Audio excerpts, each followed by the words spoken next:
구독, 좋아요. 자, 3부로 넘어갑니다. 박상규 시사평론가님 나오셨습니다. 안녕하세요. 네. 예, 제가 오픈 멘트 때 했던 주제부터 좀 한번 여쭤볼게요.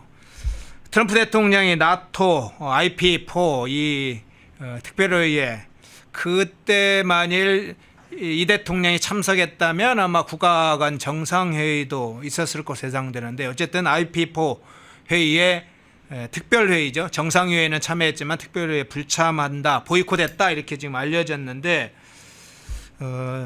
사실은 이 상황은 이 대통령이 먼저 불참하면서 상황이 발생해서 불통이 지금 어디로 튀느냐, 이 문제가 지금 나섰어요. 어떻게 보세요? 그러니까 이제 여러 번 얘기했지만 네. 그 4개국 중에 뉴질랜드만 정상이 갔고 예. 한국, 일본, 호주는 이런저런 이유로 불참을 했고 한일 간의 순서는 이재명 대통령이 먼저 불참 통보하니까 이시바가 우리도 그럼 안 갈게 하고 안 간 거단 말이거든요. 네. 그러다 보니까 이제 이쪽에서는 부총리급의 위성락 안보실장, 또 일본에서는 외무상, 그리고 호주에서는 국방상 겸 부총리, 예. 뭐 이렇게 이제 모이니까 트럼프가 거기 가겠어요. 격이 다른데. 그래가지고 나도 안 가 이렇게 된 거예요. 그러다 보니까 특별회의라고 스페셜 이름까지 붙여놨는데 또 안 할 수도 없고 해서 마르크 루이터 나토 사무총장이 주재를 할 테니까 1+4로 하자. 그래서 이제 회의는 했어요. 네. 이렇게 해서 장관급 부총리들 4명하고 그래서 이제 회의의 형식은 갖췄는데 뭐 나온 게 없습니다. 뭐 그쪽에서 당초 트럼프가 모았던 소집했던 그런 회의가 뭐 정상들도 안 오고 논의할 게 없잖아요. 그래서 회의 자체가 뭐 하나마나한 회의가 됐다. 물론 뭐 대통령실 발표를 보면 좋은 말들은 다 쓰여 있어요. 뭐 협력을 강화하고 나토와 뭐 IP4 간의 그 미래 군사협력을 위한 여러 가지 방안을 뭐 이게 근데 읽어보면 내용이 아무것도 없어요. 실질적 합의를 할 수 있는 그런 그 인물들도 아니고 저쪽에서는 리터 사무총장도 그 위에 우르슬라 폰데얼라이엔 EU 집행위원장, 이 대통령급 아니겠습니까? 이 정도 참석해야 되니까 모임 자체가 격이 완전히 떨어진 모임이었다. 위성락 실장이 이제 가서 뭐 지금 성과라고 하나 보내온 것이 그 마르코 루비오 예. 미 국무장관은 만났어요. 그나마 그게 또 여러 신문 방송에서 좀 아이고 뭐 대통령 대신 갔는데 일 잘합니다 이렇게 하고 보도를 했더라고. 보니까 뭐 가장 중요한 얘기 스스로 자인하고 있어요. 한미 정상회담을 조속한 시일 내에 열기로 의견을 모았다. 근데 두 사람 의견 백날 모아봐야 소용없어요. 이게 트럼프가 언제 오시오. 지금 트럼프가 한국 올 수는 없어요. 여러 정황이 그렇습니다. 그러니까 이 대통령을 초청을 해야 되는데 예. 뭐 진짜 이게 뭐 위성락 그 실장이 한 건 했다 그러면 날짜를 받아야죠. 그렇죠. 그런 거는 전혀 없어요. 그러니까 마르코 루비오도 아이고 뭐 여기까지 회의까지 오셨는데 내가 뭐 여러 가지 보고 받아 보니까 고생이 참 많으시다 위 실장 하면서 이제 마르코 루비오는 한국에 여러 번 온 상원의원 시절에 그래서 뭐 위 실장 얼굴 알아요. 그래서 이제 서로 뭐 이제 반갑게 악수도 하고 인사도 하고 하면서 그런 정도의 이 원론적 수준의 합의만 했다. 근데 말씀드렸다시피 이 합의란 건 아무 지금 소용이 없다. 뭐 밑에서 합의하면 뭐예요? 안 가면 그만 있는 것이고. 그래서 지금 모든 관심은 과연 이 IP4에 우리가 불참함으로써 뭐가 지금 문제가 될 것이냐 여기에 모아지고 있거든요. 그런데 이번 나토 정상회의의 가장 중요한 의제는 유럽이 2.3% 정도 내고 있는 이 방위비를 2032년까지 5%로 올리기로 전부 거의 다 합의를 했어요. 그렇죠. 그러니까 이게 보통 액수가 아니에요.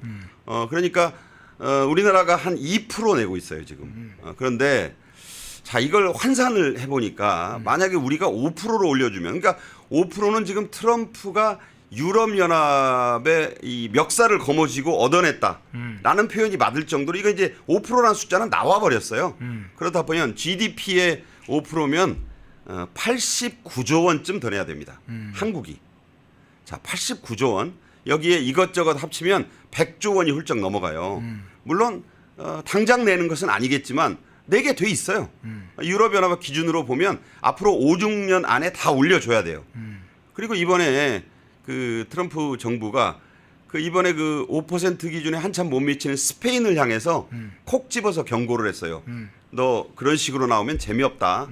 스페인 네. 뭐 축구 잘하면 다냐. 뭐 이런 식인간 같은데 그래서 이 문제가 지금 저는 가장 시급하다고 봐요. 그러니까 이번에 대통령이 가서 어쨌든 트럼프를 만나서 말씀드렸잖아요. 리스크는 있었다.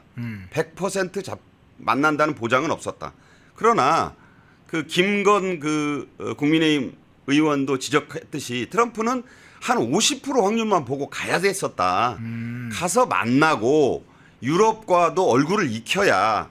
아니 그러니까 왜 빵점이라고 표현하냐면 거기 가서 트럼프를 만나면 정말 대박인데 못 만나더라도 우리 지금 K방산 원전 체코에 갔잖아요. 그럼 루마니아가 지금 하려고 하고 있고 지금 독일도 지금 원전으로 돌아섰어요. 인공지능 때문에 전기가 어마어마하게 필요하거든. 이게 어제도 말씀드렸지만 원전 이외에는 해답이 없어요. 전기를 어디서 끌어옵니까? 아니 인공지능 한다고 민간 출신 그 강요들만 데려오면 뭐예요? 그 사람들도 그럴 거 아니에요. 전기가 필요합니다. 어제도 이 대통령 뭐 광주 가가지고 무한공항 이전 얘기하면서 그 산단에 전기료 좀 깎아달라고 얘기를 어느 그 민원인 시민이 하니까 이랬다잖아요. 그거 간단히 결정할 문제가 아니다. 전기료 인하는 그 쉬운 게 아니다. 본인도 알아요. 지금 이 전기가 얼마나 부족하고 전기 만드는 원가까지 본인은 알고 있는 것 같더라고요.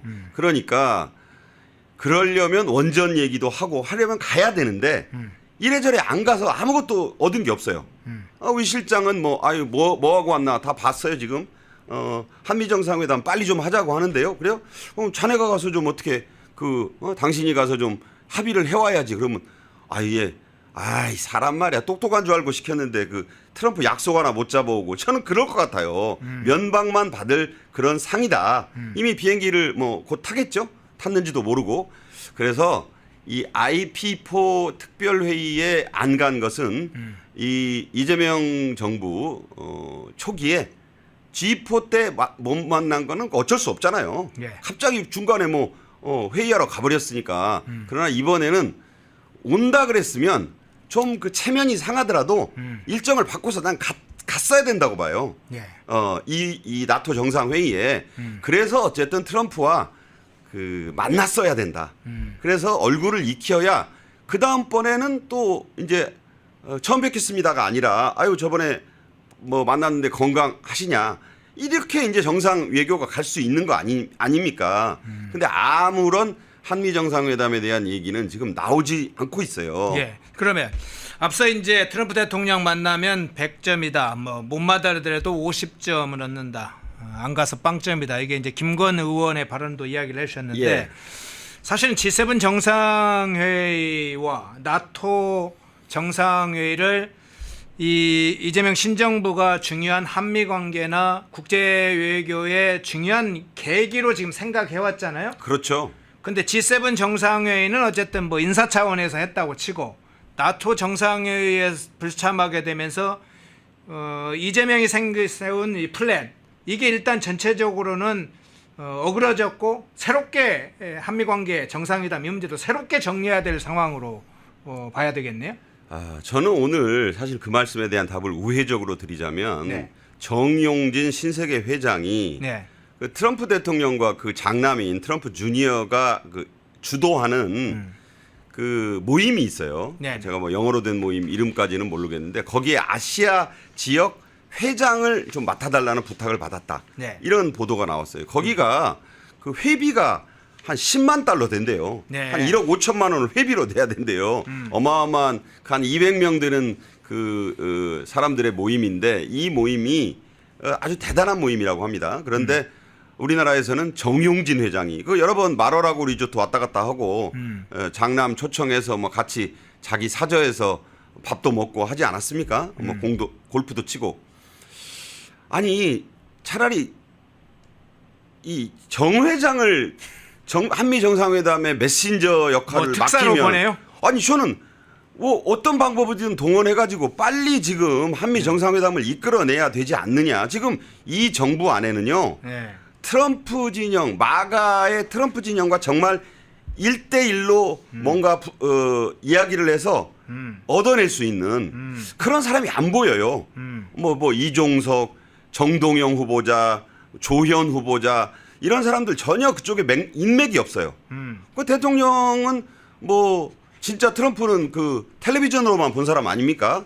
뭐 이렇다 보니까 위성락 실장 혼자 고군분투하고 있는데 사실 위 실장이 이번에 뭔가 좀 이루어내려면 짧게나마라도 트럼프를 예방할 수 있는 그런 시간을 마련을 했어야죠. 그러니까 이거 잠깐 뭐 그 저 대통령 대신에 그 안보실장 왔는데 한번 만나보시죠. 이렇게 돼가지고 티타임이라도 좀 하면서 이 대통령 꼭 왔어야 되는데 못 만나서 아쉽네. 사실 이런 모양새라도 나왔더라면 대통령실이 지금 난리가 났을 거예요. 한미 정상회담 곧 한다. 네네. 근데 그냥 국무장관이 떡 만나가지고 그 악수 몇 번 하고 차 한잔 하면서 앞으로도 잘해보도록 노력합시다.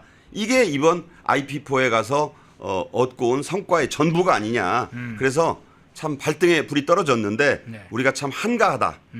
참 무능을 드러낸 것이다. 저는 그렇게 봅니다. 예. 자, 국내 구체적인 현안으로 한번 좀 들어가 볼게요. 우선 김민석 문제 앞서 조금 살펴봤는데 일부에서 한번 살펴보겠습니다. 영상을 먼저 한번 좀 보고 오겠습니다. 청와대 김의정 의원이 이번 인사청문회에서 상당히 화력을 많이 집중을 해서 잘했죠. 예, 여러 가지 의혹 제기와 구체적인 증거 이런 걸 많이 제기를 했는데 한번 영상 보고 오겠습니다. 그렇게 성의 있다고 하신 논문 카피킬러에서 돌렸습니다. 제가 빨리 속독하기가 힘들어서 그냥 문장을 그대로 복사 붙이기 한 것만 봤을 때 41%가 나왔습니다. 여기에 단어를 좀 바꾸거나 하면 50%가 넘어설 것으로 보입니다. 그런데 앞서 제가 말씀드린 그 4가지 논문에서 거의 복붙을 했습니다. 보여드리겠습니다. 저 비행기를 탔다라고 되어 있는 시간이거든요. 그런데 저 시간에 엄연히 지금 김민석 후보는 한국에 존재하는 걸로 나와 있습니다. 전날은 그 양산을 비롯해서 안산, 수원 등의 12.8 재보궐선거가 있었던 날입니다. 그런데 저 기사에 따르면 후보님이 비행기를 탄 시간이라고 주장하는 시간에 개표 상황실에 머물렀던 걸로 기사와 사진이 이렇게 나오고 있습니다. 당시 월수금은 최고위원회 회의가 열리고 화목은 수업을 진행했다라고 말씀을 하시는데 월수금의 이 기간에 비행기를 탄 적이 한 번도 없어요. 딱 한 번 금요일 출발하는 비행기는 앞서 말씀드렸듯이 중국 내부 비행기였습니다. 배추 농사하는데 얼마를 투자하신 겁니까? 그때 당시 네. 지금은 따로 살고 있는 애들 엄마가 네. 2억을 투자한 것으로 알고 2억이요? 들었습니다. 네. 왜 그러냐면 제가 어제 우리 의원들이 농업기술센터에 문의한 결과 그 배추 농사가 보통 석 달이 한철이거든요. 그런데 300평에 이 석 달을 하면 370만 원을 받을 수 있다라고 얘기를 했습니다. 그래서 도대체 얼마를 투자해서 얼마를 받았는지에 대해서 했는데 증여 자료를 안 냈기 때문에 여쭤본 겁니다. 그러면은 그 돈은 다 돌려받으셨습니까? 100%? 그것은 한참 후에 아마 그 상환을 못하다가 한참 후에 애들 엄마에게 상환한 것으로 제가 들었습니다. 그러니까 명확하게는 모르고 계시네요.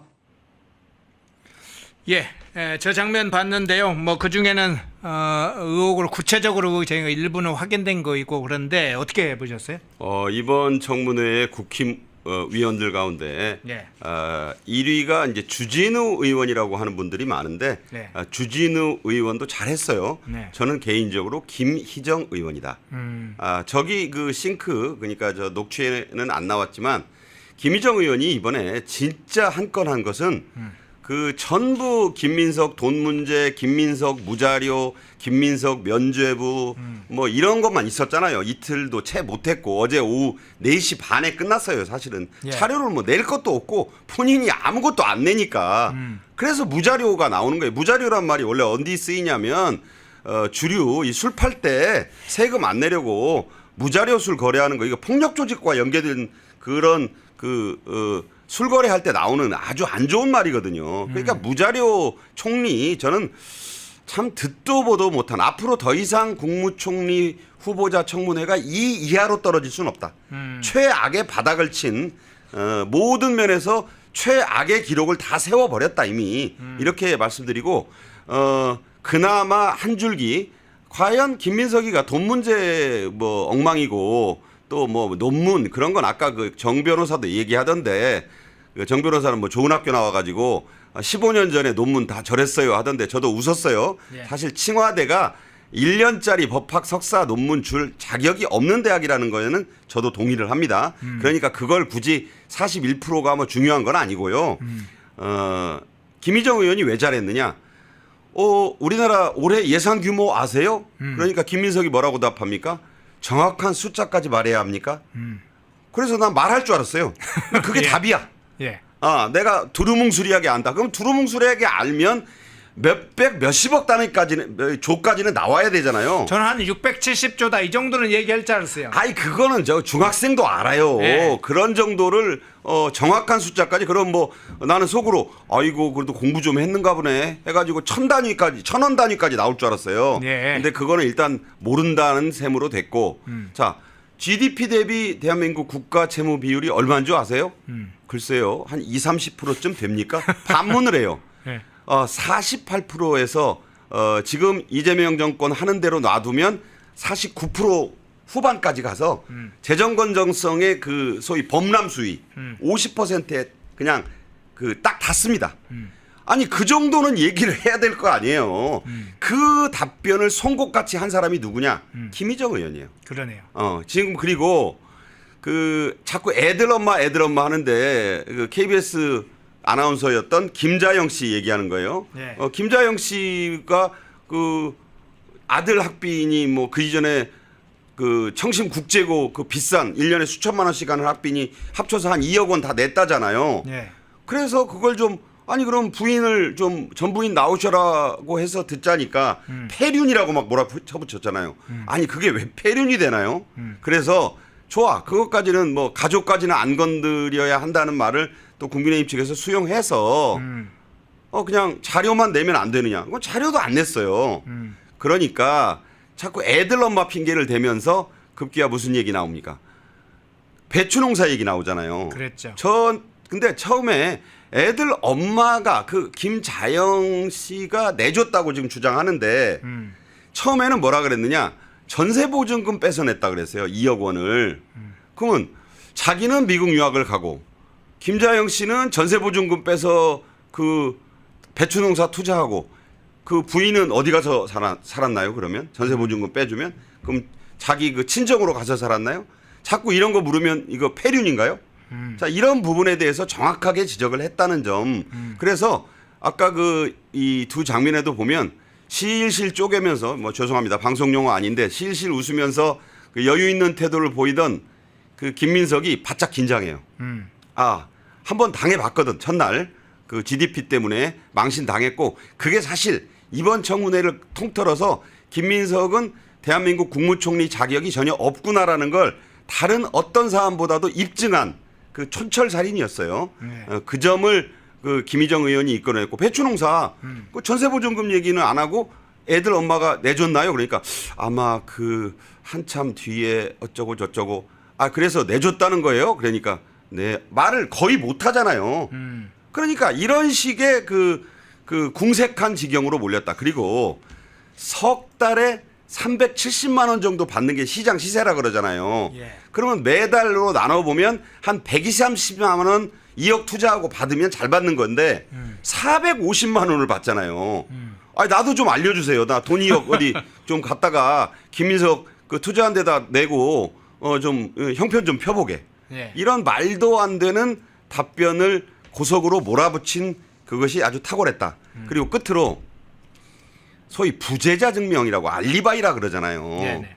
범죄자들 당신 중국에 있었다는 시간에 여기 이 사진에 연합뉴스 보도에 여기 유세장 무슨 선거 상황실 있더만 이거 어떻게 된 거냐고. 그러니까 말을 못 하잖아요. 아이 그거 왜 그 김희정 의원 다 알면서 나 이렇게 곤란하게 하는 거야라는 표정이 역력해요. 그 민주당 그 의원들도 야 김희정 세네 하는 표정으로 그냥 보고만 있더라고요. 어차피 뭐 맹탕 청문회 깜깜이 청문회 면죄부 청문회 해지만 이번에 아주 돋보였어요. 네. 그러면서 비행기표 얘기 다시 하잖아요. 법무부 출입국 관리소에 공증 돼 있는 거 내면 되는데 그거 왜 이런 그 개인이 만든 타이핑한 자료 냅니까?라고 또 질문을 하니까 그 어김없이 또 실무자 씨가 등장하잖아요. 성은 실이요 이름은 무자. 이거 민주당 의원들이 엄청 많이 써먹는 실무자의 착오로 실무자가 그렇게 한 것입니다.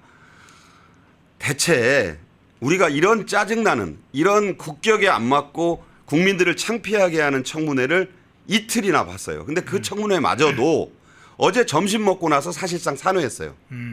배준영 간사가 참다 더 이상 못 참겠다. 자료를 왜 안 내냐. 3건만이라도 내달라 이랬어요. 장모가 2억 원을 줬다잖아요. 네.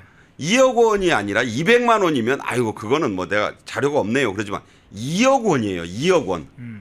그 빌라가 2억 원짜리 빌라라는데 그거는 전세 계약을 해서 그 사업가 후원자가 내줬다 계약해주고 장모가 지금 부인 장모 이렇게 해서 2억 5천, 2억 8천으로 올라와서 그때 2억 원이 수상한 자금이라는 소리 나왔잖아요. 네. 그 돈으로 봐야 되는 거라고 저는 생각을 해요.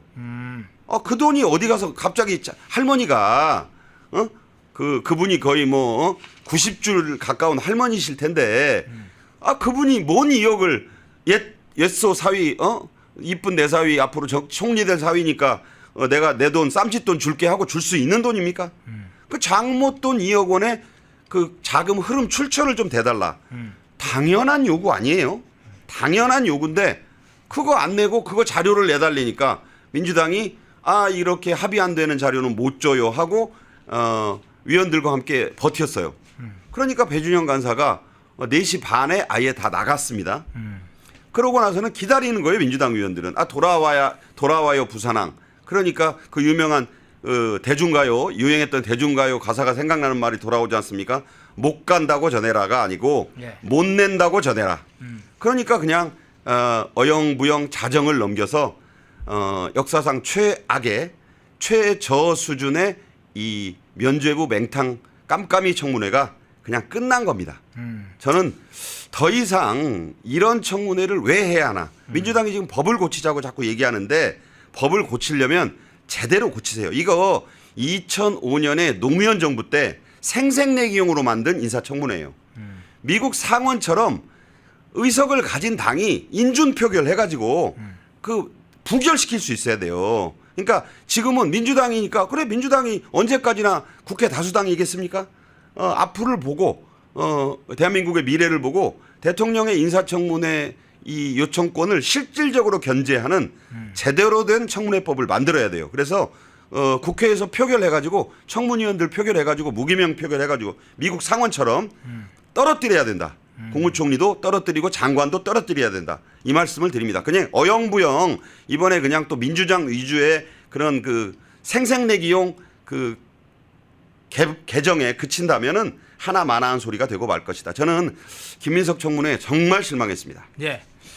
청문회가 산무청문회라고 이름이 붙었죠. 증인도 없고 참고인도 없고 자료도 없고 산무청문회. 그런데 지금 이제 인사청문회 관련해서 어제까지 일정이 일단 끝났습니다. 김민석 후보자는 국민의힘에 요청을 했어요. 인준을 해달라 이렇게 요청을 한 상황인데 그 상황과 별개로 이 문제는 하나 좀 짚고 넘어야 할 것 같습니다. 아까 배추 농사도 네. 그렇고 과거에 스폰서와 관련돼도 그렇고 1억 4천 관련된 할 때 그래도 그렇고 최근에 정읍 폐기물 업체 관련해서 등장하는 인물이 강신성이라는 인물이 있잖아요. 강신성은 뭐 김민석의 이번 청문회 과정에서 네. 정말 주요 인물이죠. 네. 정말 중요한 인물이어서 사실은 뭐 강신성 하니까 갑자기 생각나는 이름이 저는 있어요. 좀 농담스럽지만 강신성이요? 아 그렇죠. 원래 신성일 씨, 고 신성일 씨가 국회의원 출마를 예전에 할 때 예. 강신영 이름으로 나왔었어요. 예. 그런데 강신영으로 나오니까 사람들이 아니 신성일이 그 배우 신성일이 출마했다는데 왜 그 이름에 없냐. 그 강신성으로 나와서 떨어졌다고 본인이 생각했나 봐요. 네. 그래서 이름을 바꾸지 않습니까? 강신성일. 그런데 이번에 그 사람 이름은 강신성이에요. 그래서 참 별스런 인연이 다 있다 그런 생각을 해봤는데 물론 전혀 무관한 사람입니다. 강신성 이번에 사실 증인으로 채택이 됐죠. 그랬는데 민주당이 그러니까 뭐 폐륜이니 어쩌니 해서 전현 부인 다 못 나오게 하고 방어를 잘 했는데 강신성까지는 받아줘야 되지 않겠냐 이런 그 여론에 밀려서 원래 강신성 하나만 하려고 그랬었어요. 예. 그런데 이제 국민의힘이 사실 맞는 거지만 아니 그 10명의 후원자 나머지 11명의 1,000만 원짜리들 이 사람들 중에 꼭 이런 저런 사람들은 그 언론에 인터뷰해 가지고 이자 받았고 뭐 했다는 그 사람도 70대 정급 그 아무개 네. 그런 사람도 이모 그 사람도 좀 부르고 하자고 해서 3명, 4명을 더 붙였더니 김 의원이 아이고 잘 됐다 기다렸다는 듯이 그거 부동의 동의 안 해준 증인 4명이 붙었기 때문에 강신성이도 못 받겠다. 그래가지고 이게 아주 그냥 다 그 무증인 청문회를 간 거예요. 신문계 버린 거야? 네, 그러니까 네. 무증인 청문회를 가겠다고 하니까 국민의힘이 아니 그런 법이 어딨냐 어떻게 국무총리 청문회를 증인 하나 없이 하느냐라고 항의를 하니까 합의 시한을 넘기셨네. 우리 법대로 하고 김 의원이 한 말이 기가 막히잖아요.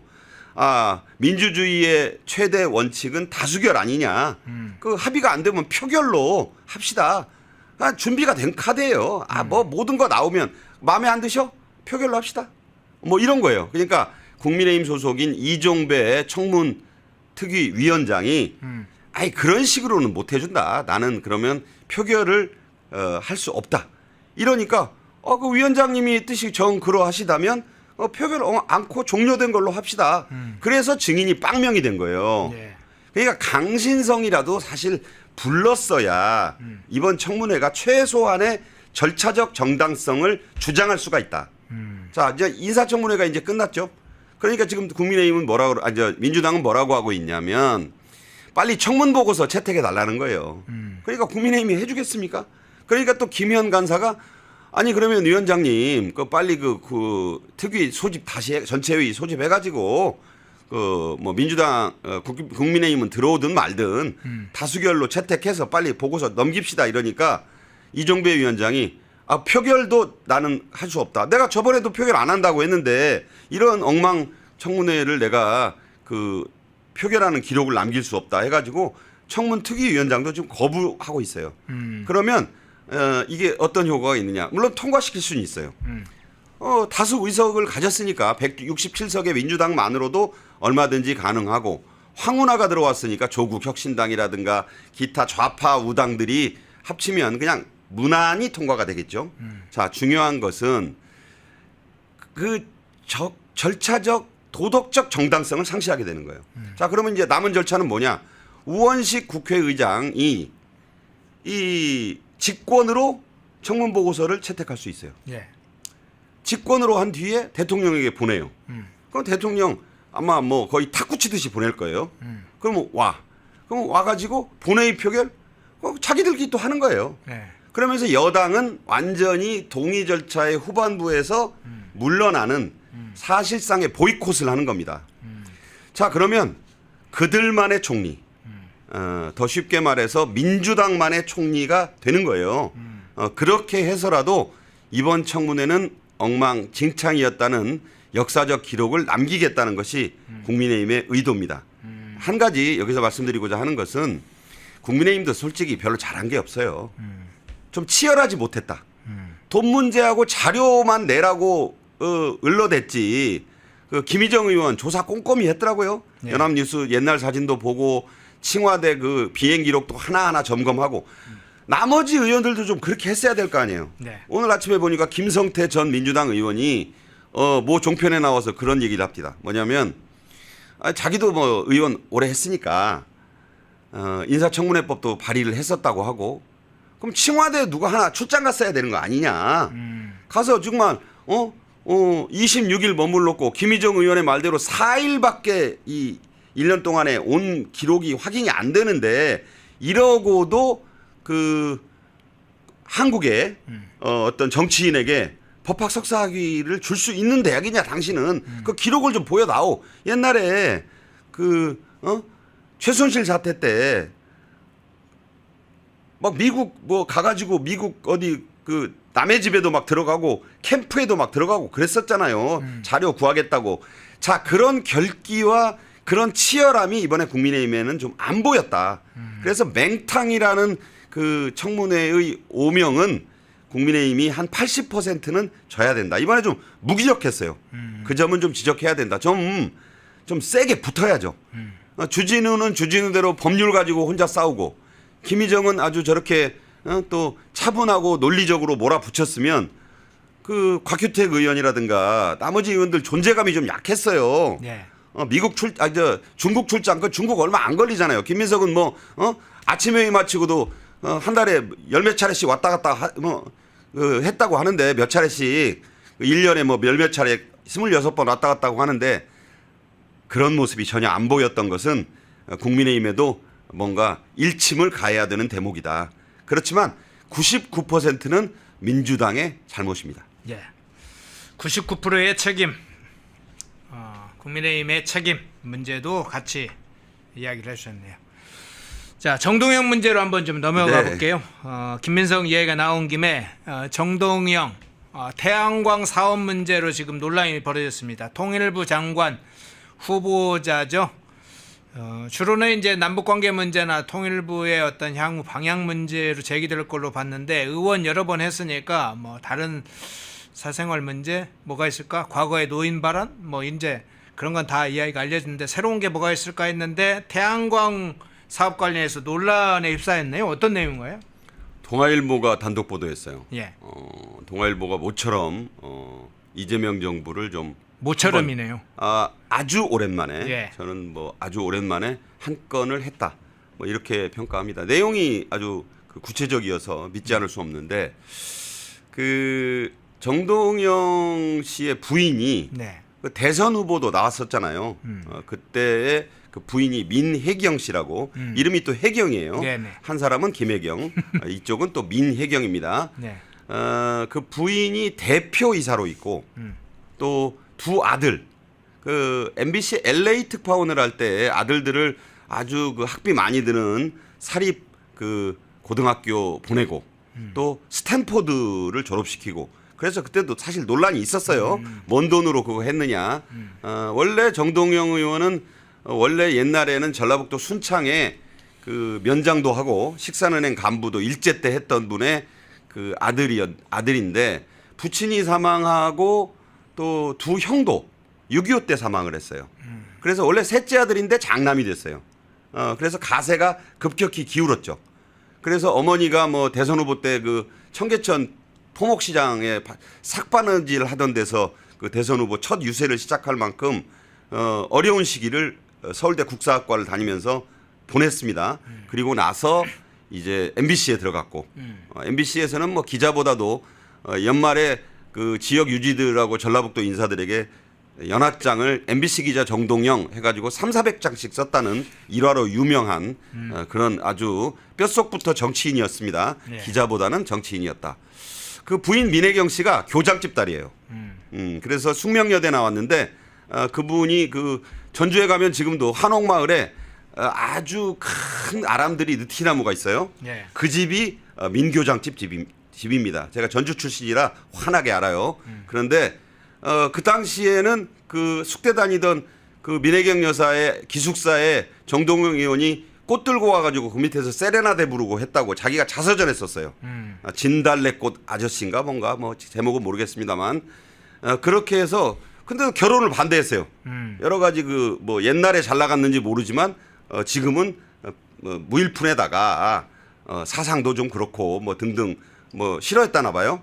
그랬는데 정동영 의원이 그 민 여사를 모처로 납치해가지고 결혼을 했답니다. 그래서 수뇌보로 포장을 했어요. 그리고 그 두 아들이 왜 이런 얘기를 드리냐면 좀 이해를 하자는 거예요. 그 회사 이 가족 관계를. 네. 그리고 두 아들은 그렇게 이제 공부 잘해서 미국에서 공부 잘 시켜서 대학 졸업했는데 이 두 아들을 이사로 해가지고 세 사람만 엄마가 대표이사, 두 아들이 이사인 태양광 회사를 전주에 세웠어요. 2020년 5년 전에. 가족 회사네요. 그냥 가족 회사죠. 네. 정동영스예요. 그냥 쉽게 말하자면 정동영, 정스. 네. 회사 이름은 안 그렇습니다. 뭐 태양광 뭐 어쩌고저쩌고 회사예요. 그 회사를 5년 전에 세웠고 정동영 씨는 이제 정치하니까 이름은 안 올렸죠. 자, 그 회사를 세워놓고 올해 3월에 태양광 관련된 법안을 공동 발의했어요. 근데 이게 그 인허가 절차를 8년을 대폭 줄여주고 또 여러 가지 혜택을 정부 예산으로 듬뿍 주는 누가 봐도 그 이 회사가 혜택을 받게 돼 있는 그런 법안을 냈어요. 이걸 네 글자로 뭐라고 합니까? 이해 충돌이라고 하는 겁니다. 그랬는데 이게 문제가 될 것 같으니까 동아일보 보도가 나자마자 뭐라고 또 해명을 했느냐? 올해 초에 사업 종료하고 네. 다 그 자산 매각 처분 끝났다. 이랬어요. 네. 그래 동아일보가 또 이거를 그러세요라고 하지 않고 네. 기자정신 발의해서 또 봤더니 등기부등본에 아직 민혜경이 그 회사 대표이사로 돼 있다는 거예요. 법적으로는 여전히 대표다. 그러니까 이제 위장 폐업이라고 봐야 되나요? 이런 거를 아니 다른 용어로 어떻게 설명합니까? 네. 그러니까 이런 부분이 지금 있는 법안을 냈었다. 그리고 그 사무실은 그 민혜경 대표이사의 사무실은 전주시 덕진구에 있다고 해요. 예. 덕진구가 어디냐? 정동영 의원의 지역구입니다. 자, 이쯤 되면 문제 많은 거죠. 그러면 가족 회사가 태양광 발전소 관련된 사업을 하는 회사가 있다. 근데 정동영 후보자의 가족이 그렇다는 걸 알겠는데 정동영 후보자 핵심적 문제는 법안과 연관해서 이해충돌 문제가 가장 중요한 문제로 제기되는 겁니까? 먼저는 그렇다고 봐야죠. 일단 그리고 행동 자체가 적절치 않아요. 그 부인이 지금 전라북도가 그전에 전북대 교수 하나도 네. 수천억 원대 태양광 관련 의혹으로 예. 그 뭐 수사받고 재판받고 난리가 났던데요. 네네. 그리고 이 회사가 그 정동영 의원이 정치적으로 좀 어려웠던 시기가 있었잖아요. 네네. 김민석만큼은 아니어도 네. 그때 돈이 별로 없다고 제가 알고 있었어요. 그런데 이 올해 3월 27일에 재산 내역을 공개한 관보를 또 동아일보가 들여다본 모양이에요. 여기 보니까 네. 민혜경 씨가 강원도 평창군, 전북 정읍군, 충남 부여군, 충북 음성군. 야, 전국구 아닙니까? 전국적으로. 이곳에 왜 전국적으로 뭘 합니까? 2,893평의 땅을 갖고 있다. 땅을 전국적으로 가지고 있어요? 예, 이거 농사 지으려고 하는 땅이 아니고 예. 해당 지역에 신재생 태양광 발전소를 갖고 있대요. 이 회사가. 전국을 빛나게 하는 겁니까? 뭐 빛을 내는지 뭐 라면을 끓이는지는 제가 모르겠습니다만 예. 자, 이런 회사를 네 군데 강원도, 전라북도, 충남, 충남, 충북에 다 갖고 있다. 그 2,893평이면 작지도 않지만 크지도 않지만 작은 땅 아니에요. 예. 그리고 아까 그 지금 그 앞서 나왔던 조현 그 고등학교 전고 5년 후배 그 용산구 보광동에 샀다는 도로 부지 그거 그 지분이 27평이에요. 그러니까 뭐 땅을 비교하자는 게 아니라 그 100배 정도 되는 땅을 지금 그것도 거기다가 태양광 발전소를 갖고 있다라고 신고를 했어요. 그럼 이 회사는 그냥 페이퍼 컴퍼니 아니에요. 그러니까 가족 회사로 이런 사업을 영위하고 있는 사람이 아까 얘기한 대로 그 법안이 발의를 해서 통과가 되면 정부 예산으로 교육과 컨설팅도 지원받을 수 있고 정보도 제공받도록 의무 규정을 두고 있어요. 이 법안에. 예. 그리고 아까 말씀드린 대로 영농형 태양광 발전 사업 지원에 관한 특별 법안으로 돼 있는데 이 법안에 따르면 영농이 들어가잖아. 네. 그러니까 영농형 태양광은 농지를 경작하면서 동시에 태양광 발전을 병행할 수 있도록 한 제도다. 경자 유전이라고 해서 밭을 가는 그 농부들만 땅을 가지라는 그 원칙이 있잖아요. 그 농지법에도 중요한 원칙인데, 근데 이 경우는 농사도 짓고 필요하다면 거기다가 태양광 판넬 깔아가지고 태양광 발전도 할 수 있게 해주겠다는 거예요. 자, 이 법이 통과되면 물론 이 태양광은 좌파들의 전유물입니다.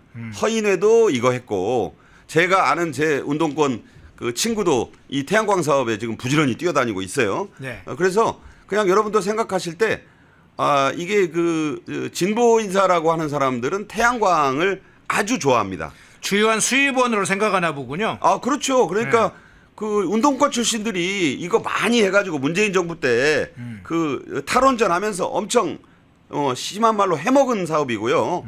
그 효과는 뭐냐? 돈도 돈이 나라 돈 지방자치단체 예산 빼가지고 중국산 싸구려 쓰레기 패널 갖다가 지금 쓰레기로 산이 넘쳐나고 심지어 무슨 양어장 위에다가도 태양광 패널을 놓고 좋은 웬만한 산에 가보세요. 그 흉물들은 다 태양광 패널 아닙니까? 네. 자, 이런 지경으로 와 있는데 통일부 장관 20년 만에 돌아온 대통령의 정치적 스승 통일부 장관이 부인과 두 아들만을 등재한 가족회사에 3월에 불과 석 달 전에 어떤 혜택을 몰아주는 법안을 발의했다? 사업은 5년 전에 실시했다? 아니 삼척동자도 이 전후관계가 이해가 안 되세요? 저는 그렇게 보고 심히 부당한 부적절한 행동으로 이건 딱 떨어지는 증거라고 봅니다. 예. 근데 한 가지 더 의문을 좀 제기를 해볼게요.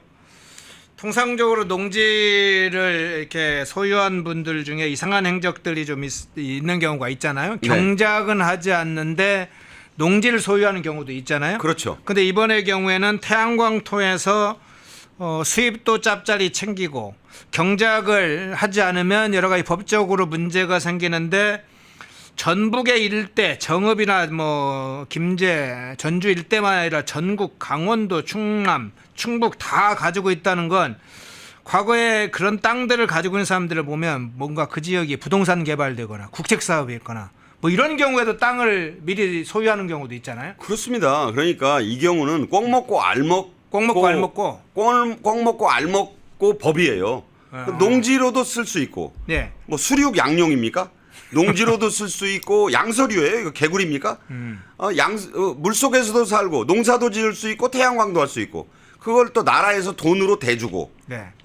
또 교육 컨설팅도 의무적으로 제공하라. 얼마나 좋겠어요. 이런 법을 만들어서 5년 전에 부인이 자신의 지역구에 사무실 두고 두 아들에게만 이사로 등재해서 월급 주는 나머지는 다 청주겠죠. 그러니까 이 회사 자체가 사업권 따다가 정부 나라 돈으로 돈은 돈대로 챙기고 사업권은 하청을 주면 그 사람들은 싼 중국산 그 싸구려 패널 자재 같은 거 대량 수입해 가지고 남겨 먹고 이게 지금 말도 안 되는 사업인 거예요. 지금 이 정부가 자꾸 원전 얘기를 하지 않으면서 지금 기후 에너지부 만들고 예. 앞으로 지금 신재생 에너지로 뭐 가겠다는 방침을 지금도 공공연히 말하고 있는데 정동영 같은 이런 정치인이 이 길에 이런 그 의혹투성이에 가족회사를 운영했고 그걸 법으로 뒷받침하려 했다? 한숨만 나옵니다. 한숨만 나오네요. 자, 시청하시면서 좋아요, 구독 한번 확인해서 눌러주시면 고맙겠습니다.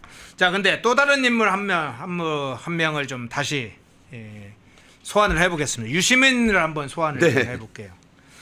유시민이 대선이 끝나고 이제 입을 열기 다시 시작했습니다. 한동안은 정치 논평을 하지 않겠다 이렇게 본인이 대선 후에 이야기를 했는데 워낙 설란정 여사의 발언 때문에 상당히 구설수에 많이 올랐죠. 그리고 안팎으로 이제 공격도 비난도 많이 받았는데 물론 내부적으로는 잘했어 하는 사람도 있겠죠. 그런데 유튜브 채널에 출연해서 이런 사실관계를 얘기했어요. 본인이 마치 국무총리의 제안을 받았는데 거절한 것처럼 그런 뉘앙스 얘기를 했는데 이런 식으로 얘기했어요. 제가 아는 범위에서 이 대통령이 검토한 총리 후보 중 한 명이었을 수 있다고 생각한다. 한 명이었을 수 있다고 생각한다. 그러면서 마치 자신이 국무총리 후보였을 수 있다. 뭐 이렇게 약간 추측성 발언을 했어요. 뭐 유시민식 여러 방식의 발언 방식이 있는데 자기 장사인가요? 어떻게 평가하세요? 이거 보고 이제 자가 발전이라고. 자가 발전. 네. 태양광 발전에 이은 자가 발전. 유시민표 자가 발전이다. 네. 이 사람 이거 한두 번이 아니에요. 자기를 자기가 띄우는 거죠. 지금 유시민이 뭐 밖에서는 작가라고 하고 다니면서 좌파들이 쓰기만 하면 책을 사주니까 지금 교보문고 알라딘 뭐 영풍문고 베스트셀러 상위에 있더라고요. 저 사람이 쓴 책을 네. 단 한 줄도 읽어보지 않았습니다만 돈은 돈대로 저렇게 책 써서 좌파들이 사주니까 인세에다가 수입 챙기고 또 뭐 이런 좌파 유튜브에 나가서 말만 하면 열광하고 좋아요 구독이 쏟아지니까 그 수입은 수입대로 챙기고 얼마나 지금 좋겠어요. 그러면 사람이라는 게 생각나는 게 자리 욕심, 감투 욕심입니다. 저도 지라시들 통해서 초기에 총리 후보자 명단에 유시민 들어있는 거 봤어요. 그 지라시에서요? 열몇 명 나온 거예요. 뭐 6, 7명, 8명씩 나올 때 유시민도 들어있더라고요. 그러니까 그거 뭐 저도 지라시 만들 수 있죠. 이런저런 흥미 위주로. 그때 뭐 기업인이었던 박용만 두산 회장 이름도 들어있었고 뭐 지역 화합형 인사로 뭐 호남 사람도 들어있었고 뭐 여러 명이 있었어요. 유시민도 있더라고요. 그래서 유시민 총리의 김어준 방통위원장 참 재밌겠다. 그런 농담을 한 기억이 납니다. 아마 본인도 어디서 그 지라시를 들었거나 봤겠죠. 그런데 그걸 이 매불쇼라고 좌파들의 성지로 불리는 이곳 여기는 이재명 대통령도 자주 나간다고 해요. 네. 이재명 후보가 여러 번 나갔었죠. 대선 기간 중에 모든 지상파, 종편, 뉴스 전문 채널의 인터뷰는 다 거절했습니다. 공통적으로 MBC에도 안 나갔어요. 그러면서 자주 출연한 데가 바로 그 좌파들이 많이 보는 뭐 그 김어준, 네. 뭐 또 뭐 이런 매불쇼 몇 개 있더라고요. 여기에는 꼭 나갔어요. 네, 3%도 한번 나가고 그랬죠. 예, 그러니까 네. 이게 무슨 얘기냐? 훨씬 우리 지지자들에게 흡수 속도가 빠르다. 왜냐하면 어차피 우파들이 나와의 인터뷰 내가 하는 말을 들으려고나 하겠느냐 본인도 아는 거예요. 그래서 그런 데는 아예 무시하고 나 바빠요 하고 그 바쁜 와중에 아까 말한 그 좌파 유튜브에는 꼬박꼬박 나갔어요. 그러니까 유시민도 마찬가지예요. 그 매불쇼에서 한 말인데 자 이렇게 얘기함으로써 본인이 사실은 총리가 안 된 이유를 저는 이렇게 생각하고 있다고 봐요. 사실은 김민석 못지않은 내가 강력한 총리 후보자였는데 막판에 내가 이재명 후보 돕는다고 말한 그 설란영 여사에 대한 일종의 뭐 내재적 접근 그 발언, 찐 노동자와 학출의 결혼 뭐 이런 얘기를 하는 바람에 발이 하늘에 뭐 허공에 둥둥 떠 있다. 뭐 이런 얘기 하는 바람에 살짝 그때 위기가 왔다는 말까지 돌았잖아요. 네. 지지율이 뭐 떨어지네. 그래서 이 대통령의 이재명 후보의 눈밖에 났다. 자기는 이제 그렇게 생각하고 지금 뭐 이런저런 뭐 별의별 사람들이 지금 장관 뭐 부총리 이미 총리는 뭐 이제 후보자가 통과 직전에 있습니다만 임명 직전에 있습니다만 본인도 이제 돈도 벌고 뭐 나만큼 또 이렇게 할 말 다 하고 사는 사람도 없는데 나는 왜 불러주는 데가 없지? 왜 나는 안 불러줄까? 이런 생각을 속으로 하고 있지 않을까 싶어요. 네. 그래서 생각해 보니까 그 발언 때문에 화가 나셨나? 나는 도와드리려고 한 건데 그러면서 이런 발언을 꺼냄으로써 애매모호하게 나도 총리 후보자 중 한 명이었을 수 있다. 그러면서 이런 말을 함으로써 저도 지금 아직 있는데요 여기 저 문화부 장관 시켜주면 잘할 자신이 있는데요. 혹은 방통위원장은 제 전공일 수 있는데요. 좀 이런 말을 이런 느낌. 그러니까 뭐 그거 총리는 안 됐지만 안 됐지만 네. 강요도 있고 또 대통령이 대한민국에서 임명할 수 있는 직접적으로 임명할 수 있는 자리가 3만 개 가까이 된다고 합니다. 그러니까 다 임명장 주는 건 아니지만 영향력을 발휘하는 자리가 예. 그중에 연봉 몇 억씩 주고 하는 일 없이 아주 그냥 꿀맛 같은 자리가 많아요. 그러니까 자기는 작가도 하고 뭐 이 유튜브로도 돈 벌고 출연해서도 돈 벌고 강연에서도 돈 벌고 하는데 인간이 욕심이 끝이 없잖아요. 자기 누나 그 지금 유시춘은 EBS 이사장직을 내려놓게 됐으니까 자기가 나라도 그럼 새 정부에서 뭐 또 뛰어봐야지라고 생각했음직해요. 그래서 장관 아니면 뭐 장관에 준하는 좋은 공기업의 무슨 이사장짜리 혹은 다른 또 여러 가지 얼마든지 시켜주려면 신설해서라도 자리를 만들어줄 수 있다고 본인은 생각하고 나도 사실은 총리급이야. 총리 후보자 중 한 명이었을 수 있어 라고 자가 발전을 하고 있다고 생각합니다. 예. 자, 유시민의 이야기가 좀 추가적인 게 있는데 좀 다른 주제로 넘어가 보겠습니다. 자, 국민의힘 문제 한번 잠깐 마지막으로 좀 살펴볼게요.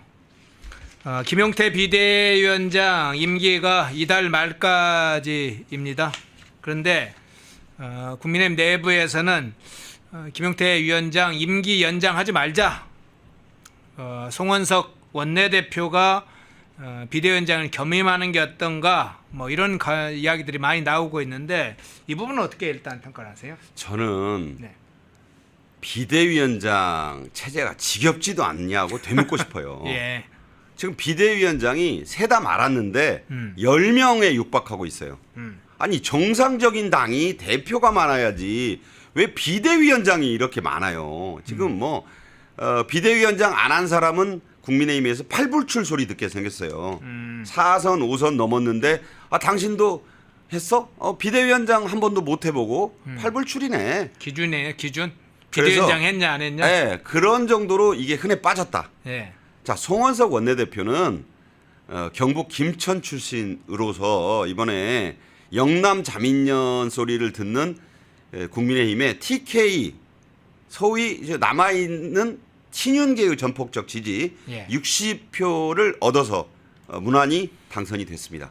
그렇다면 원내 문제에 집중을 해야죠. 원내 대표가 미국에서도 미국에는 뭐 당대표가 총재가 없잖아요. 그래서 상원 원내대표, 하원 원내대표의 권한이 막강해요. 그래서 영어로 원내대표를 그 미국에서는 플로어 리더라고 합니다. 플로어, 의회의 리더다 이거야. 그러니까 제가 볼 때는요. 원내대표만 하세요. 그리고 김용태 비대위원장 같이 연부 역강하고 개혁안을 지금 여러 개 발의를 해놓고 또 당의 개혁에 실질적으로 팔을 걷고 나서고 국민 여론도 저는 좋다고 봅니다. 그리고 이제 더 이상 60대 70대들은 좀 물러나야죠. 언제까지나 노인당, 영남 자민련, 지난번 대선에서 경기 인천에서 대패하고 수도권에서도 5% 밀리고 또 이 충남, 충청 다 내주고 세종에서는 압도적으로 지고 예. 중도표를 다 잃었잖아요. 영남 자민련 리더가 또 나오면 표 안 줘요 더 이상. 중도표를 잃었고 4050과 20, 30, 40대 여성표를 잃어서 졌다는 명확한 분석이 있으면 대선 백서, 대선을 반성하는 반성문부터 쓰고 당을 새로운 얼굴로 일신해야 하지 않나요? 그런데 비대위원장 6월 말에 끝나니까 법대로 나가라? 그것도 내가 할게? 저는요. 국민의힘이 21% 갤럽 여론조사에서 나온 게 한 2주 전 되는데 네. 지금은 10%대로 떨어졌다고 생각합니다. 자꾸 이런 모습만 보이니까 무기력, 무능력, 무책임, 산무의 정당의 모습을 보이고 있다고 저는 생각을 해요. 제발 있는 개혁의 불씨라도 꺼뜨리지 마라. 비대위원장을 오히려 더 젊은 사람이 있으면 찾아서 좀 충격을 주고 아 국민의힘이 정말 달라지려고 하는구나 라는 느낌을 줘도 모자랄 판에 6월 30일 임기 며칠 안 남았으니까 당신은 당헌대로 나가라. 이게 할 일입니까 지금? 저는 정말 비판합니다. 아 그렇군요. 임기 끝나면 그만둬야 되는 거 아닌가요? 아니요. 저는 좀 비판이 있더라도 네 알겠습니다. 예, 원내대표로 권한이 충분해요. 네. 원내대표가 할 일이 더 막강하죠. 네. 그러니까 원내대표의 일만 해도 충분한데 왜 비대위원장을 송원석 원내대표가 겸임하려고 하냐. 그 속내는요. 네. 차기 전당대회의 일시와 방식을 자기 손으로 결정하겠다는 뜻이에요. 그래서 그 속내가 좀 의심스럽다. 네. 그래서는 안 된다. 이렇게 봅니다. 네. 자, 관심은 여기 이제 좀 중요한 관심은 차기 당대표에 관심이 가 있는데 아직 전당대회 일정이 확정되지 않았죠. 국민의힘이 이제 최종적으로 8월 뭐경 8월 중말 9월 초 이렇게 말은 나오겠는데 전당대회 일정 확정은 안 됐는데 지금 나오는 얘기 또 다른 얘기가 다른 차원에서 나오겠습니다. 국민의힘 일각에서 나오는 이야기나 하지만 차기 지도부를 집단 지도 체제로 바꾸자. 지금 이제 당대표와 최고위가 위원들이 구분돼 있죠. 선출도 구분해서 하고 권한도 사실은 이제 좀 다르게 하고 있죠. 최고위원을 같이 하고 있지만 당대표와 최고위원은 구성과 역할과 선출 방식이 다 다른데 이걸 집단 지도 체제로 하자. 결국은 함께 뽑아서 1, 2, 3등 해서 1등 당대표, 뭐 2등 뭐 수석 최고위원 이런 식으로 하자는 건데 그래서 이야기 나오는 게 이제 김문수, 나경원, 안철수, 한동훈 뭐 이런 다 출마하는 사람 다 순서대로 해가지고 공동 지도부를 구성해보자 뭐 이렇게 이야기가 나오는 것 같아요. 그분 어떻게 보세요? 과거에 이 집단 지도 체제가 한국 정치사에 실험됐고 네, 또 시도는 해봤죠. 실제로 한동안 가동됐던 때가 있어요. 네. 그게 바로 돌아간 이철승 신민당 대표 최고위원 시절로 돌아갈 수 있어요. 그때 신도환이라든가 이런 인물들이 최고위원을 하고 그중에 최다 득표자가 대표 최고위원을 맡는 집단 지도 체제가 한국의 야당에서 실시가 됐었습니다. 그때가 박정희 전 대통령 때예요. 그런데 결과적으로 실패했어요. 왜냐하면 이게 백가쟁명으로 간다고요. 네. 그러니까 대표 최고위원인데 대표 중에서 선임이라는 뜻이에요. 그런데 그렇다고 당대표나 총재도 아니에요. 그러다 보니까 만날 싸우는 거야. 아, 5명의 이 최고위원들이 의견이 안 맞아서 지금 밖에서 싸우다가 딱 안으로 체제 집단 지도체니까 안에 와서 싸워요? 그렇다고도 볼 수 있고 네. 그 명확하게 대표가 아니다 보니까 법적으로 그냥 합의제예요. 모든 걸 합의해서 한다는 거야. 네. 그러니까 그러면 대표 최고위원이라는 사람도 5명분의 하나에 4분의 1, 뭐 5분의 1인 거예요. 네. 의견을 만약 무슨 의견이 3대 2, 4대 1로 딱 나오면 좋은데 대표 최고위원 뜻대로 그게 안 되면 표결합시다예요. 근데 대표 최고위원이 발의한 의안이 2명밖에 못 얻으면 뒤집히는 거야.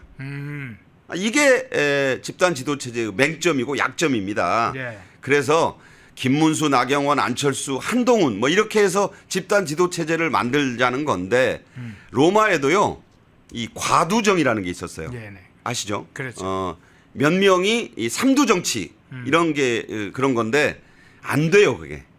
될 것 같은데 안 돼. 이상적인 정치 체제일 뿐 그게 잘 안 된다. 맨날 이제 의견 다툼이 일어나고 표결하자고 하고 내가 그 최다 득표자인데 왜 내 말 안 따라 뭐 7%짜리가 어디다 대고 나는 그런 게 눈에 보이거든요. 네. 그래서 뭐 댓글창에다 저보고 김용태는 뭐 임기 끝났으면 나가야지 너가 틀렸다 그러는데 저는 제 의견을 말씀드리는 거예요. 그러니까 그런 점에서 보면 저는 이 집단 지도 체제는 바람직하지 않다고 봅니다. 당장 나경원 안철수 의원이 분명한 반대의 뜻을 나타냈어요. 네. 그러니까 모든 건 그냥 당원대로 했으면 좋겠어요. 정상적으로 그냥 당원 당규에 있는 대로. 그러니까 김용태 위원장의 그 임기 연장도 뭐 의결을 한번 했으면 좋겠어요. 그 뭐 당원들에게 한번 의사를 전당원 여론조사를 하든 해서 물어보든지 그렇게 해서 물러나는 게 좋다는 민주국가에서 왜 뭘 못합니까? 아니면 그보다 규모가 적은 당무위원회 같은 데서 의결을 할 수도 있고 그래서 그게 바람직하지 않다는 쪽이 나오면 그냥 6월 30일 날 물러나면 되고 김용태 비대위가 가는 게 좋겠다라는 의견이 있을 수 있잖아요. 그런 식으로 민주적으로 운영했으면 좋겠다는 것이고 이 4인 과도 체제로 표현될 수 있는 집단 지도 체제는 안 하는 게 좋겠다. 예. 과거의 예도 그렇고 저 4인 4색이 될 가능성이 있습니다. 그래서 깔끔하게 지금 8월 2일 날 민주당 전당대회 양강 체제로 치러진다잖아요. 예. 국민의힘도 원투펀치, 쓰리펀치까지 맞고 지금 그러기 직전인데 아니면 제가 볼 땐 KO 됐는데 뭘 더 개혁을 미룰 이유가 있습니까? 그렇다면 당헌 당규에 따라서 빨리 더 더워지기 전에 8월 이전 전당대회를 소집해가지고 최다 득표자가 당권을 잡고 그 당권을 잡은 대표 체제로 당의 개혁을 정말 제대로 좀 논의를 해서 정말 이 막강한 무소불위의 막 나가는 챔피언을 좀 견제를 좀 제대로 할 수 있는 상대방이 됐으면 좋겠다. 지금은요 정말 일패도지 중과부적 도저히 상대가 안 되잖아요. 네네. 그래서 그 국민의힘 지지하고 또 하는 그 보수 시민들 여러분 불쾌 지수가 지금 터지기 직전이라고 저는 생각합니다. 예. 자, 3부에 우리 박상규 시사평론가님 모시고 좀 주요 인물들도 살펴보고 트럼프 대통령의 나토 IP4 불참으로 인해서 미칠 우리 한국 정부 상황도 좀 살펴봤습니다. 박상규 시사평론가님이었습니다. 고맙습니다. 감사합니다. 펜앤마이크와 광동이 함께 준비한 광동 루테인 밀크 시슬 혈행 개선, 노화로 인한 눈 건강, 간 건강. 펜앤마이크 TV 단독 할인 2개월분 한 박스에 3만원, 6개월분 세 박스에 84,000원. 펜앤마이크 구독자 전용 댓글 상단 할인 링크에서 구매 가능합니다. 전화 문의는 1661-6915, 전화 문의는 1661-6915. 펜앤마이크와 광동이 함께 준비한 광동 면역보감 데일리 스틱 2024년 건강기능식품 대상 높은 흡수율, 휴대와 섭취가 간편한 스틱형 펜앤마이크 TV 단독 할인 1개월분 한 박스에 33,000원, 3개월분 세 박스에 9만원. 펜앤마이크 구독자 전용 댓글 상단 할인 링크에서 구매 가능합니다. 전화 문의는 2661-6915, 전화 문의는 2661-6915. 펜앤마이크와 광동이 함께 준비한 광동 혈당혈압 콜레스테롤 케어 솔루션 식후 혈당 상승 억제, 체지방 감소, 혈중 콜레스테롤 개선, 높은 혈압 감소. 펜앤마이크 TV 단독 할인 1개월분 한 박스에 25,000원, 3개월분 세 박스에 66,000원. 펜앤마이크 구독자 전용 댓글 상단 할인 링크에서 구매 가능합니다. 전화 문의는 1661-6915, 전화 문의는 1661-6915. 펜앤마이크에서 추천하는 영상도 보고 가세요. 다른 영상도 즐기시려면 구독 버튼을 꼭 눌러주세요.